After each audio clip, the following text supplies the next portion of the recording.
This test has 3 parts. In each part, you'll hear a number of different extracts. At the start of each extract, you'll hear this sound.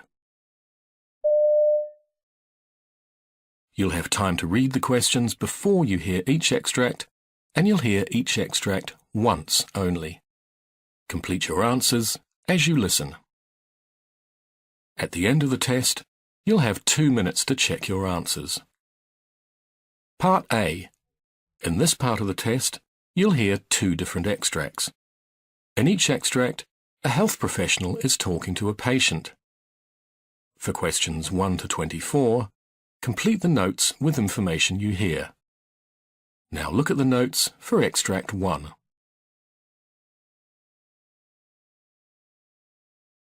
Extract 1, questions 1 to 12. For questions 1 to 12, complete the notes with a word or short phrase. You now have 30 seconds to look at the notes.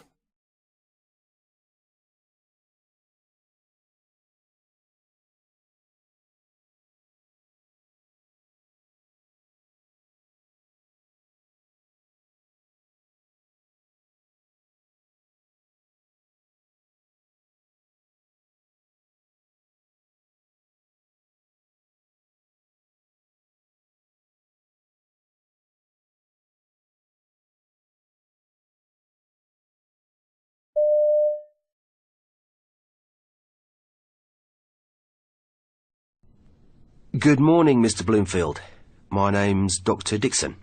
I'm a locum GP standing in for Dr. Wright. What can we do for you? I've been having some problems with my breathing. Can you tell me a little bit more about this? Well, I keep getting breathlessness and wheezing in my chest. It all started about 3 weeks ago, and I've been coughing a lot with it.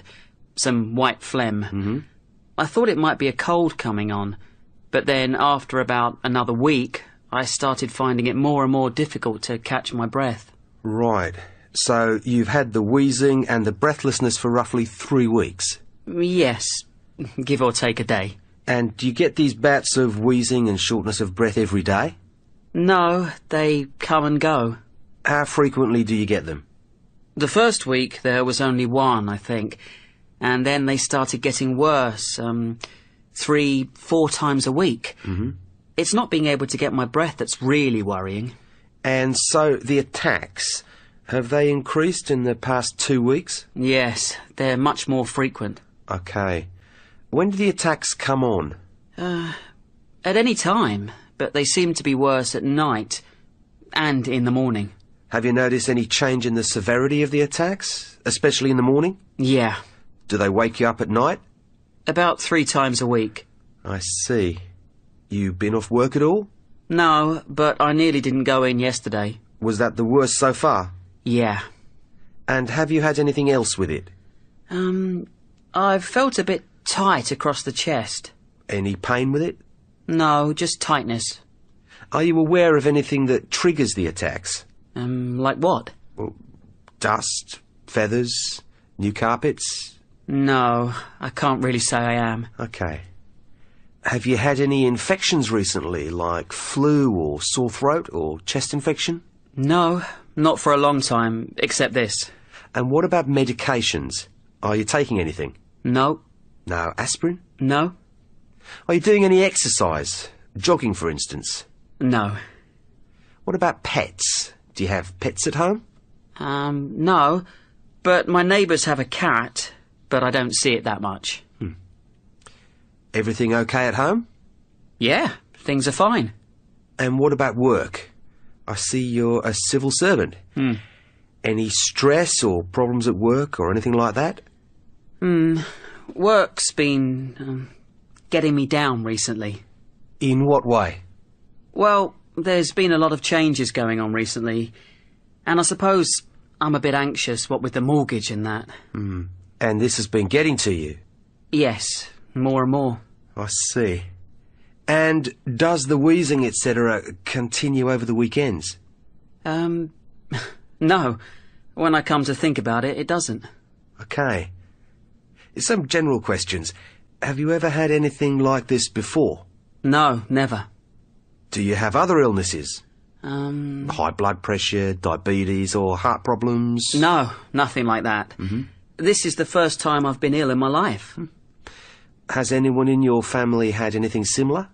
No, not as far as I know. What about eczema? Anyone in your family with that? Both my sister and my mother have it.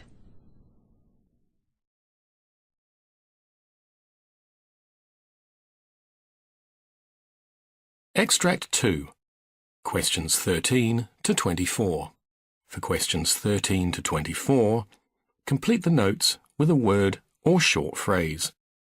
You now have 30 seconds to look at the notes.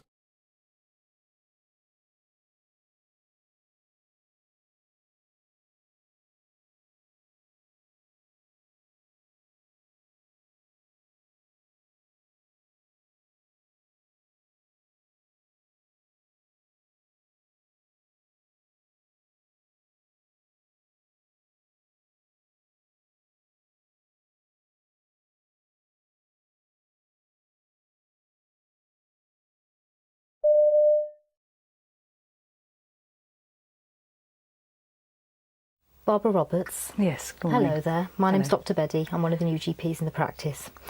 First of all, what would you like me to call you? Well, you can call me Barbara, that'll be fine, thank you. Okay, that's fine.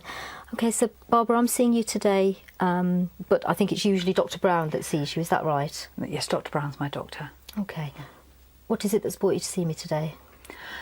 Well, I've come about my tummy problem. I've got terrible trouble with my stomach, and Dr. Brown just doesn't seem to be able to get to the bottom of it. And I thought perhaps I'd come and see you to see if you could help.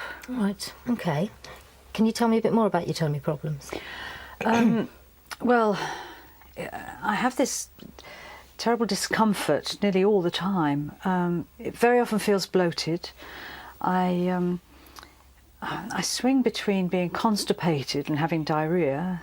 I have sort of cramping feelings sometimes, and other times it stabs. It's a real stabbing feeling. I often have the urge to go to the toilet, and I pass very smelly wind. So quite a few symptoms there, and some of them sound quite Yes. troublesome to you. Yes. Okay. And how long has this been going on? Well, I've traced it back to a holiday I had in Egypt about 4 years ago. I had a horrible bout of sickness and diarrhoea, and And what sort of treatments have you tried for this before? well, Dr. Brown gave me some muscle relaxants at the beginning. But I've been to the health shop, and they've been really helpful. They've given me lots of different tablets and medicines Right. for different things. And Imodium. Right. I have Imodium in my handbag all the time, just in case. Right. Yeah. So these different tablets that you've got from the herbal shop, how are you taking them? What about tests? Have you had any tests for these problems? Yes, I had in the early days. I had a what are they Your called? gastroscopy. Was that the That's tube it, down yes, from the top? yeah. Okay. And at the same time, I had a barium enema. Right. That was very uncomfortable. Okay. But no, I've tried. Well, I mean, it sounds like you've had these problems now for about 4 years. You've got a lot of various symptoms in your stomach. You've tried a lot of tablets, some prescribed, some herbal remedies, and you've had some investigations, but you're not entirely happy that you've been investigated thoroughly No. enough. Is that about? I'd say so. Have I got yes. the story right? Yes. Okay. And I know you've been seeing Dr. Brown about this for the last few years. What is it that he's said that he thinks might be wrong with you? Well, he thinks it's all in my head. You know, Right. I mean, it can't all be in my head. I get too much physical pain for it to be in my head. I mean, it's real. It's a real pain. And have you had any thoughts yourself about what you think might be causing it? Well, I mean, I did think that perhaps it was an infection that hadn't cleared up in the early stages, but I think, I mean, sometimes I think it's IBS. A friend of mine's got that and it sounds similar. And then other times I'll think, I wonder if it's an ulcer. Right. On a really bad day, I start to think it might be cancer. Right. Given that we've tried medication for you and we've tried investigations and we've drawn a blank really with those, none of those have really helped you. No. I guess I'm wondering whether now it would be a good idea to try a different approach to your problems. Oh, I don't know. I don't know. And I guess what I'd be wondering is whether one of the approaches we need to be using now is thinking about what you do with your life and what you do with your day, and maybe trying to bring back some of those pleasurable things, you know, even if it's just meeting up with your female friends once a week, and whether actually doing those sorts of things might generally improve your quality of life. I'm also thinking about the tablets that you're taking, and the fact that you seem to be taking quite a lot of them, and I'm wondering whether it's worth us sitting and looking at them and maybe trying to rationalise them a little bit and really decide which are helping you, which are doing nothing, and which may actually be making some of your symptoms worse, I guess. What would you think about trying that slightly different approach for, say 2 or 3 months, just to see whether or not it makes any difference? Well, 2 or 3 months is a long time if there is something going on. I mean, that's what happened to my mother-in-law. You know, they left her and didn't spot it. And well, I guess if we did decide to work together like this, this new approach, I'd be seeing you regularly. We can keep an eye on your symptoms, and if they change, then we can investigate as appropriate. But if they stay the same, then, you know, we could be pretty clear that there's nothing new happening that we're missing.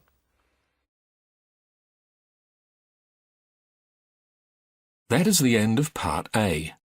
Now look at Part B.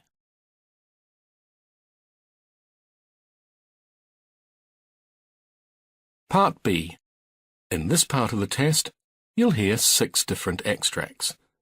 In each extract, you'll hear people talking in a different healthcare setting. For questions 25 to 30, choose the answer A, B, or C, which fits best according to what you hear. You'll have time to read each question before you listen.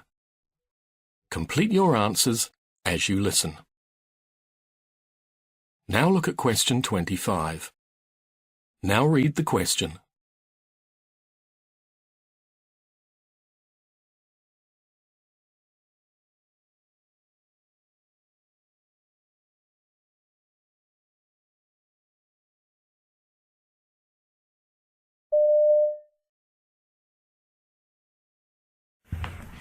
Okay, afternoon guys. I'm sorry, it's been a bit of a short notice. We've been having a few incidents of IV gel co-infections. I know it's been a busy week and we've been in trouble with a lot of things, transition through to the electronic records from paper. But we need to know that documentation is our responsibility. We need to make sure that gelcos, you know, once you insert them, you need to document it. We need to check on the patient. We need to work as a team. The handover should be precise, and we need to check all these factors. We need to bring down these incidents. We can't allow these to happen. Last year we had a patient died of an infection, so we need to make sure that it doesn't happen again. So that's why I called you guys up. Let's start our day by not killing a patient. How about that?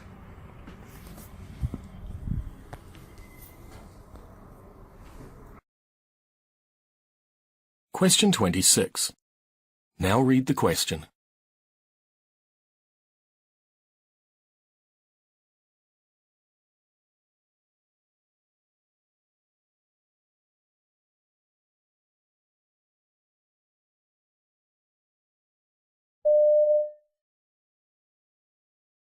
During your stay, we will work to keep you as comfortable as possible.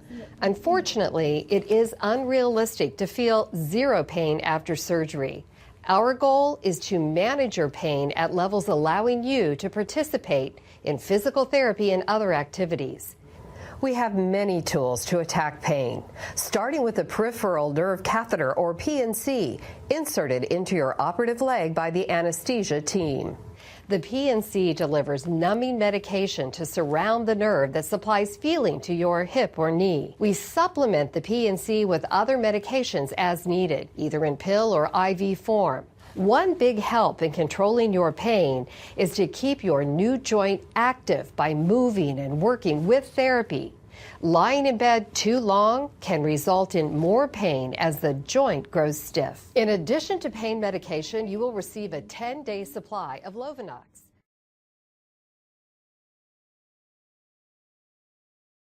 Question 27. Now read the question.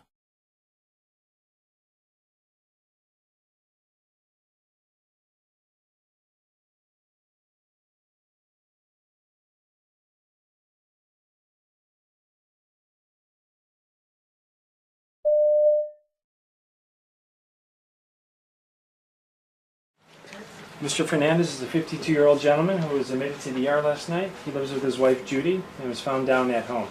They also noted he had lower extremity swelling for 5 days and was experiencing some shortness of breath and weakness. When they arrived to the emergency room, he was found to be in atrial fibrillation with a rapid ventricular rate between the 150s and 160s. After 2 boluses of diltiazem, he was started on a drip. He has 2 peripheral IVs, an 18 gauge in his left hand and an 18 gauge in his left. Both were started in the emergency room. Mr. Fernandez is a high fall risk because he fell at home. His bed alarm is on at all times and his call bell's within reach. Mr. Fernandez, since you fell at home, you're considered a high fall risk, so we need to keep the bed alarm on at all times, okay? Okay. And if you need any when you get up, you need assistance, so make sure that you call when you're getting out of bed. I will use this red button on this. Okay, so we can count on you guys to call when you need help, right? I need to go get a report on my other patients, so I'll be back in about 20 minutes. But if you need anything, make sure you call, okay? Okay, thank you. Sounds great. You're welcome.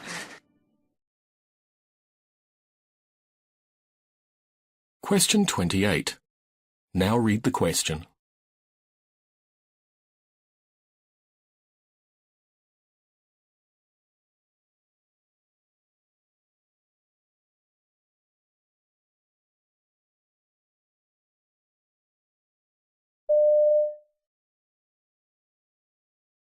I've been a nurse for about 11 years now. I started off in cardiac, which I loved, but I was working nights and I wasn't in love with that.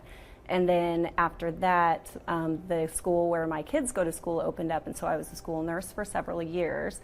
And during that time, I just felt like I had a lot of kiddos coming to me with just a variety of issues that were more behavioral issues, such as they were maybe harming themselves in some way, or maybe having some really big anger issues that they did not really know how to cope with or deal with. And I would try to help them as best as I could and get them some community support. But I really felt like I did not have all of the answers that I personally felt like I needed, or I felt like I needed a little more training. So I ended up leaving the school and worked full-time. Question 29. Now read the question.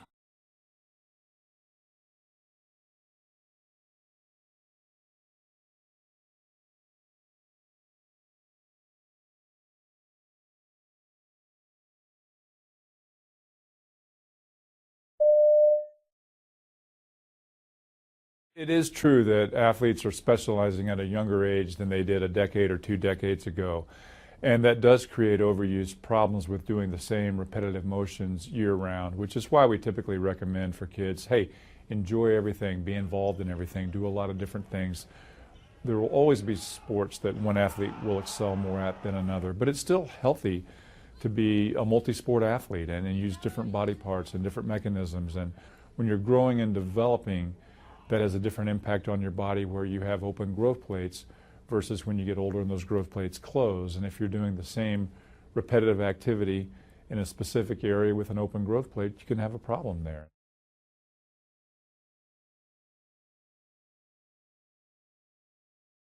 Question 30. Now read the question.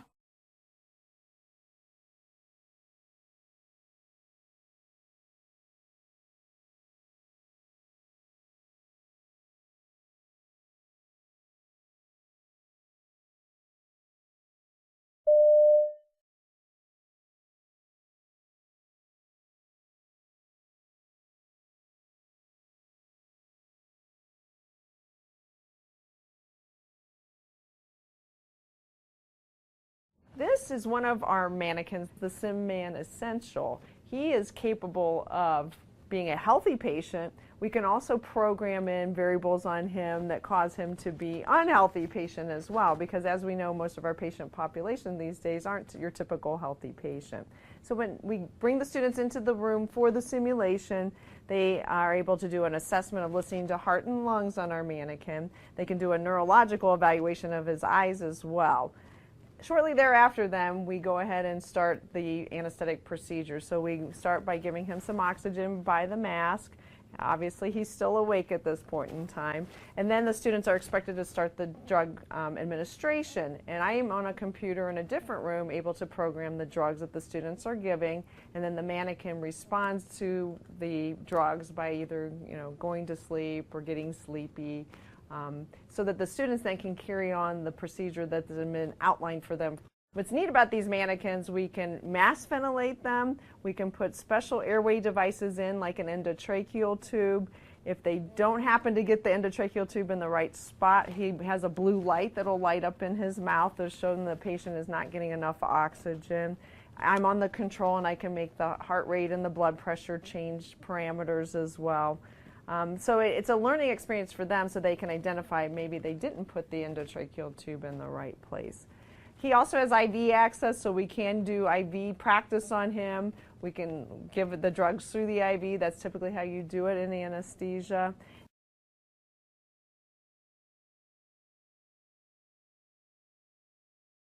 That is the end of Part B. Now look at Part C.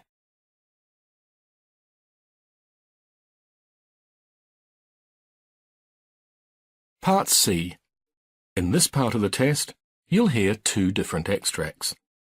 In each extract, you'll hear health professionals talking about aspects of their work. For questions 31 to 42, choose the answer A, B, or C, which fits best according to what you hear. Complete your answers as you listen. Now look at Extract 1. Extract 1. Questions 31 to 36. You now have 90 seconds to read questions 31 to 36.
It is important to realise that 83% of people who commit suicide or attempt suicide have had contact with a doctor within a year of their death, and up to 66% of people who commit or attempt suicide have had such contact within a month of their death. Therefore, with better prevention techniques, these figures could be reduced. We can divide suicide prevention into three categories, which are primary, secondary, or tertiary. Secondary suicide prevention aims to decrease the likelihood of a suicide attempt in high-risk patients. Tertiary suicide prevention occurs in response to completed suicides and attempts to diminish suicide in a particular geographical area or in a particular age group. I would now like to look at secondary suicide prevention in more detail. Secondary suicide prevention is particularly important, but not always given the attention that it deserves, in part because research into secondary prevention is only just starting to be applied to clinical practice. Now, from a clinical perspective, suicide is often difficult to predict due to its complex nature. The three major risk factors that contribute to suicidal behaviour are biological, psychological, and proximal stresses, which are recent events that can lead to increased suicide risk. Firstly, there are biological risk factors for suicide, which include low blood cholesterol levels, medical or neurological illnesses such as multiple sclerosis, stroke, Huntington disease and epilepsy, cigarette smoking. Secondly, there are psychological risk factors which include a childhood history of physical or sexual abuse, aggressive personality traits, low self-esteem, and poor access to psychiatric treatment. Thirdly, there are proximal stresses, or the recent events that can lead to increased suicide risk, and these include relationship problems with a spouse, partner, or loved one, financial troubles caused by unemployment or large amounts of debt, a family history of suicide, major depression, and drug abuse. The clinical evaluation of the medical and psychiatric history of a patient and of their current state is the crucial and essential element of the suicide assessment process. It is important because it enables the identification of risk factors in order to determine the patient's immediate safety and the best setting for treatment, and also to develop diagnosis and treatment strategies. Psychiatric illness is a major contributing factor to suicide risk, with mood disorders such as major depressive disorder and bipolar disorder being associated with about 60% of suicides. Indeed, psychiatric disorders are diagnosed in more than 90% of completed suicides, and more than 80% of these psychiatric disorders are untreated. Thus, the recognition and treatment of individuals with psychiatric disorders, specifically mood disorders, are essential components of secondary suicide prevention. In addition, the subjective rating of the severity of depression is one of the most powerful predictors of future suicidal acts. Therefore, assessing and managing depression, as well as being aware of the suicide risks in psychologically, medically, and neurologically disordered individuals, is an important aspect of secondary suicide prevention. Consequently, physicians need to be taught to recognise the association between mental disorders and suicide.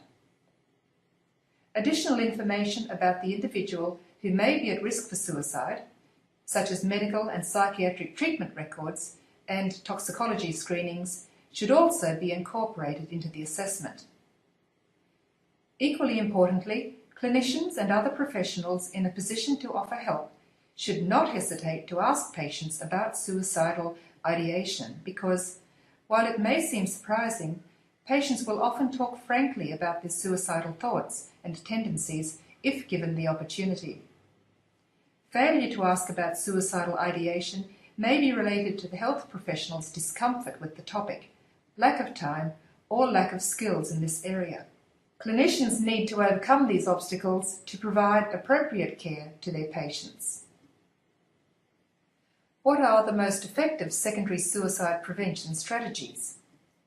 In a recent systematic review of suicide prevention strategies, Mann, along with other researchers, found evidence of effectiveness in 5 secondary suicide prevention methods, including pharmacological interventions, psychological interventions, follow-up care, reduced access to lethal means, and responsible media reporting of suicide. Antidepressant medications are the most widely used pharmacological interventions in secondary suicide prevention, but studies of their effectiveness in reducing suicide attempts have had mixed results. Among adults younger than 25, The effect of antidepressants seems to be neutral on suicidal behaviour, but it seems to reduce the risk of suicidal behaviour in the elderly. Thus, the relation between antidepressants and suicide needs further studies before this class of drugs can be safely used for the secondary prevention of suicide. In terms of psychological interventions, suicidal patients often benefit from therapies that address the repetition of suicidal thoughts and behaviours, and other factors commonly associated with suicide. Better psychological and pharmacological treatment of depression and alcoholism also appears to decrease suicide rates. Social factors that should be addressed in follow-up treatment include availability and willingness of supports within the family. Support individuals who should be contacted about the suicide risk and follow-up arrangements include general practitioners, private psychiatrists, family and friends. Some interventions, however, such as telephone and psychosocial follow-up, have shown no difference in suicidal ideation when compared with standard aftercare. Many studies show that suicides by particular methods, for example, firearms, domestic gas or pesticides, decrease after the introduction of legal restrictions that reduce access to such means. This reduction in suicide rates is particularly influential in regions where the specific means of restriction correlates with a common method of suicide. For example, in the UK, the reduction of carbon monoxide in domestic gas since 1958 and the reduced availability of analgesics since the mid-1990s have both decreased UK suicide rates. Finally, many studies have exposed a need for a decrease in reporting of suicide and for responsible reporting. Media blackouts in reporting suicide have coincided with a decrease in suicide rates because reports of suicide in the media tend to glamorise suicide for vulnerable individuals. The internet is also of increasing concern, with blogs and chat rooms providing accessible instructions for suicide. For these reasons, guidelines have recently been produced for the responsible reporting of suicide. Despite our increasing knowledge about secondary suicide prevention, there are still many gaps in the research, and looking to the future, thorough evaluations and appropriate treatments of patients with depressive disorders and other psychiatric illnesses should help to improve the efficacy of secondary prevention of suicide. But it is also clear that more research into new approaches for the prevention and treatment of suicidal behaviour remains essential.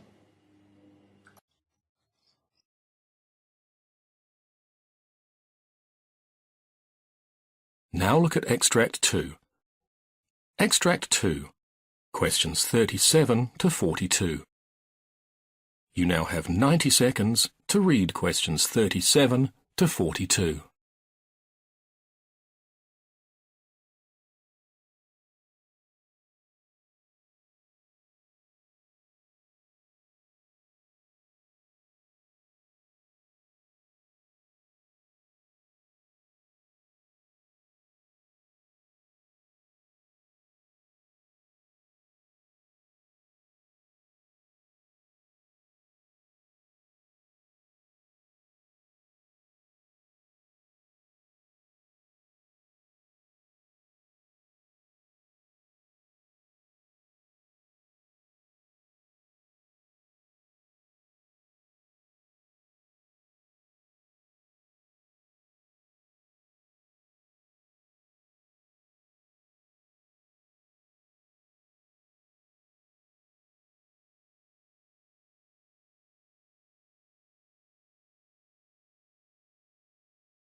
New research from the Perkins Institute at the University of Sydney claims to have found the diet that boosts FGF21 levels.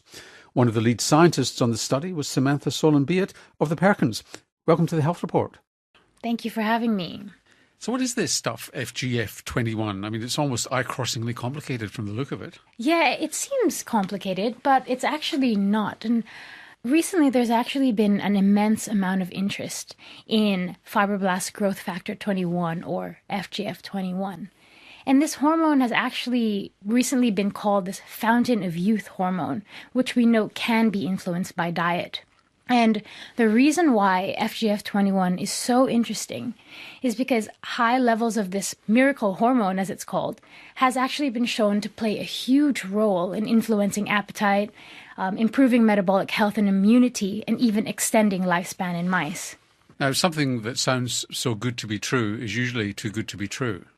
At this point, there are no adverse effects shown with increased levels of FGF21. In fact, a lot of studies are now being done to investigate FGF21 as a therapeutic target for the treatment of diabetes and cardiovascular disease. Let's just double back, Sam. A year or so ago, we had Steve Simpson, who's the director of the Perkins Institute, talking about this 25 diet study where they studied 25 diets in mice to see if you could replicate the life-prolonging effects of a low-calorie diet, where extremely low-calorie diets in some animal species, in fact all animal species, it seems, apart from humans because it's not been proven yet, increases life expectancy or lifespan. Is the FGF21 really the heart of this matter? We think it actually could be. Certainly in this study, we've shown that a diet low in protein and high in carbohydrate is the most effective way to increase levels of this miracle hormone.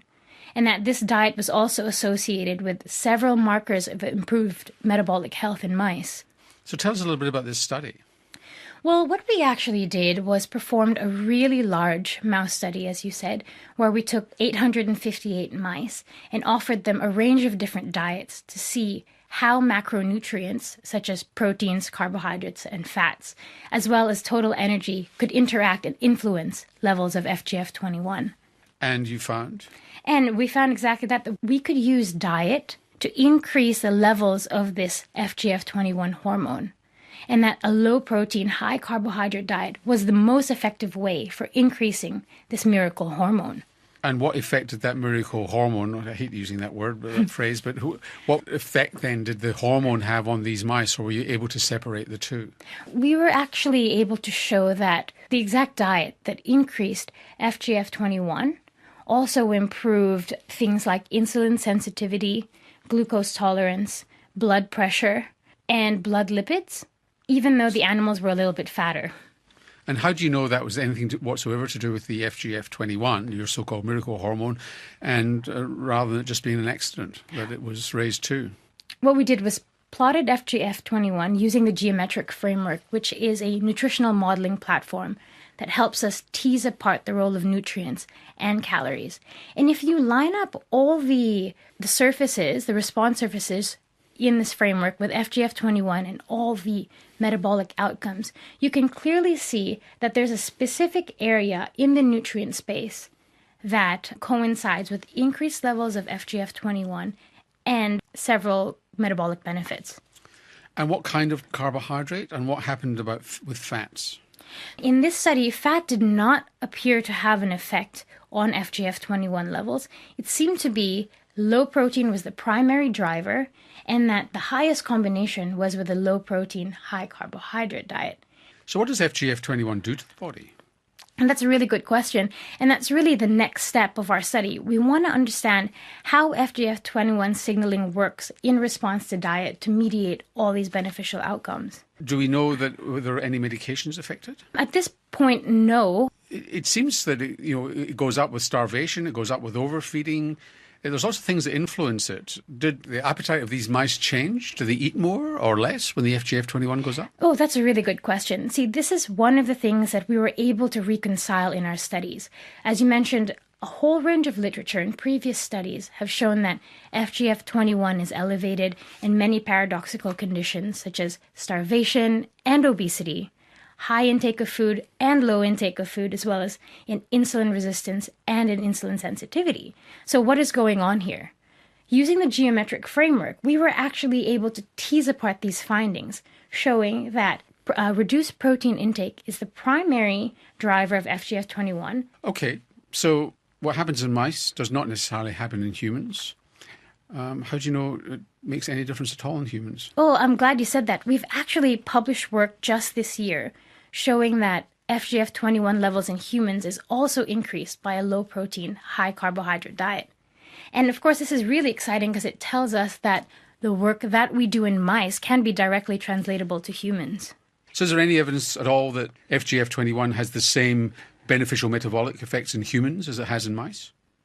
Yes, there is definitely evidence to suggest that high FGF21 levels is directly related and associated with several benefits of metabolic health in humans as well. So we should put it in the drinking water then, do we? Yeah, probably. That seems to be the case, yes. How would it work? I mean, obviously, a hormone like this is probably destroyed in the stomach. This is not something that you would give directly to people, I assume, in the therapeutic context? At the moment, it's difficult to do chronic administration to humans. So what's happening in terms of drug development is trying to develop mimetics of FGF21 and analogs. So not exactly administering this hormone per se, because it would require chronic injections or chronic administration. So almost nothing that's touted as a breakthrough or a miracle by scientists turns out to be so. What are your modest expectations of FGF21 in humans?